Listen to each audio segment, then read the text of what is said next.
रहीमन पानी राखिए, बिन पानी सब सून। पानी गए ना उबरे, मोती मानस चून। रहीमदास के इस दोहे के साथ आज के अपने प्रकरण का प्रारंभ हम लोग करेंगे बच्चों। और आज हम लोग पढ़ेंगे शब्द और पद के विषय में। सबसे पहले तो हमें यह जानना होगा कि शब्द क्या होते हैं।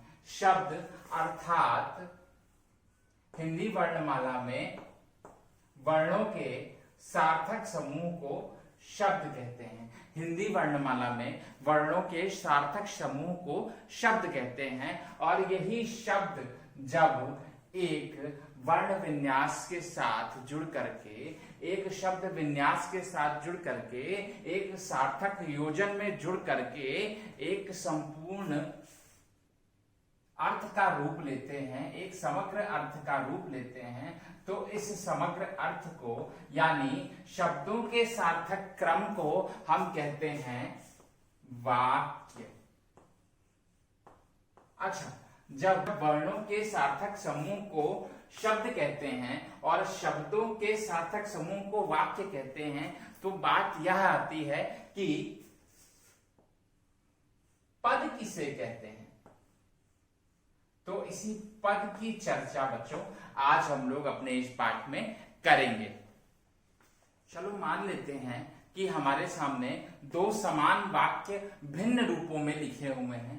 पहला वाक्य है उसको यहां लाओ, और दूसरा वाक्य भी समान ही है और लिखा हुआ है उसको यहां लाओ।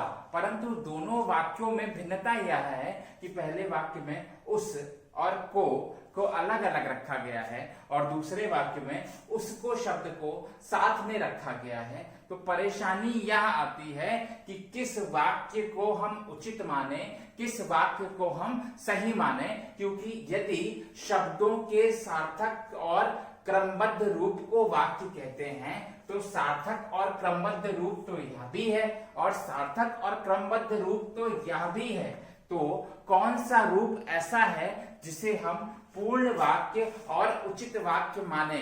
जब ऐसी स्थितियां हिंदी व्याकरण में आती है तो ऐसी स्थिति में जो हमारा दूसरा वाक्य है उसको यहां लाओ, इस वाक्य को हम उचित मानेंगे, क्योंकि यहां पर जो शब्द हैं उन्हें एक व्यवस्थित क्रम के साथ संयोजित क्रम में यानी कि उसके साथ को जोड़ करके लिखा गया है और नया शब्द के रूप में परिणत हुआ है उसको शब्द। तो ये जो उसको है, ये जो यहाँ है, ये जो लाओ है, इससे जो एक संयुक्त वाक्य, संयोजी वाक्य, सूक्ष्म वाक्य बना है, इस वाक्य को ही हिंदी भाषा में व्याकरणविदों ने सही माना है। और इस पूरे क्रम को अर्थात जब शब्दों का प्रयोग वाक्य के रूप में हो तो इस संपूर्ण क्रम में प्रयोग होने वाले शब्दों को हम कहते हैं,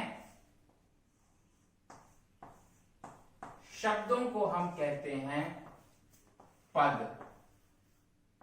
अर्थात जब शब्दों का प्रयोग वाक्य के रूप में हो, वाक्य के रूप में हो तो उसे हम पद कहते हैं। और इन्हीं पदों की जब हम बात करते हैं व्यक्तिगत रूप से तो इन्हें हम अलग अलग करते हुए इसे हम कहते हैं पद परिचय, यानी कि वाक्य का विच्छेदन करते हुए वाक्य के प्रत्येक शब्द की कहीं ना कहीं व्याख्यान करना ही पद परिचय कहलाता है। उदाहरण स्वरूप यदि करने की क्रिया की हम बात करें तो हम एक ही वाक्य को तीन रूपों में देखते हुए क्रिया पर उसका क्रिया का पद परिचय देने का प्रयास करते हैं और समझते हैं कि पद परिचय यानी कि किसी पद का वाक्य में किसी शब्द जिसे पद कहते हैं, वाक्य में जब शब्दों का प्रयोग होता है तो उसे हम कहेंगे पद। तो इन्हीं पदों का जब परिचय व्यक्तिगत रूप से दिया जाता है तो इसे हम कहते हैं पद परिचय। और इसी पद परिचय में यदि करना क्रिया की हम बात करें उक्त तीन वाक्यों में तो प्रथम वाक्य में हम देखेंगे वह काम नहीं करता, करना यानी क्रिया, वह काम नहीं करता यानी कि कर्ता से पता चल रहा है कि यहां पर पुल्लिंग शब्द की बात हो रही है, पुल्लिंग की बात हो रही है, तो यहां पर हो जाएगा पुल्लिंग। और कर्ता यानी एक वचन,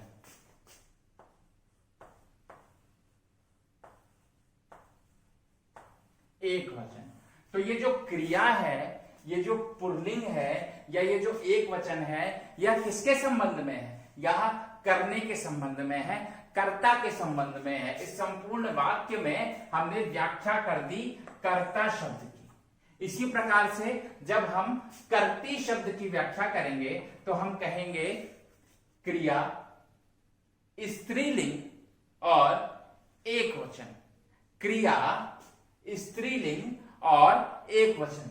वहीं यदि तीसरे शब्द में, तीसरे वाक्य में जहां शब्द आ रहा है वे काम नहीं करते, तो इसमें वे काम नहीं करते से हमें बोध हो रहा है कि यहां पर क्रिया के पुल्लिंग स्वरूप में बहुवचन की बात हो रही है। इस प्रकार तीनों का अलग अलग पद परिचय हम कर सकते हैं। पद परिचय के अंतर्गत क्रिया के रूप, क्रिया, विशेषण, संज्ञा इत्यादि की बात होती है, उसके वचन की बात होती है, साथ ही साथ उसके लिंग की बात होती है। बच्चों, इस प्रकार से हमने यह जाना कि शब्द को कब पद कहते हैं और कब पद शब्द बन जाता है, साथ ही साथ पद का परिचय किस प्रकार से दिया जा सकता है, उसमें किन किन बातों का ध्यान रखना होता है, अर्थात वचन, लिंग और साथ ही साथ क्रिया, विशेषण, संज्ञा इत्यादि के विषय में हमने जाना कि पद परिचय में इनका क्या योगदान है। आशा है यह प्रकरण शब्द और पद आपको समझ में आया होगा और आप सभी ने इसे बहुत ही अच्छे से समझा होगा। धन्यवाद।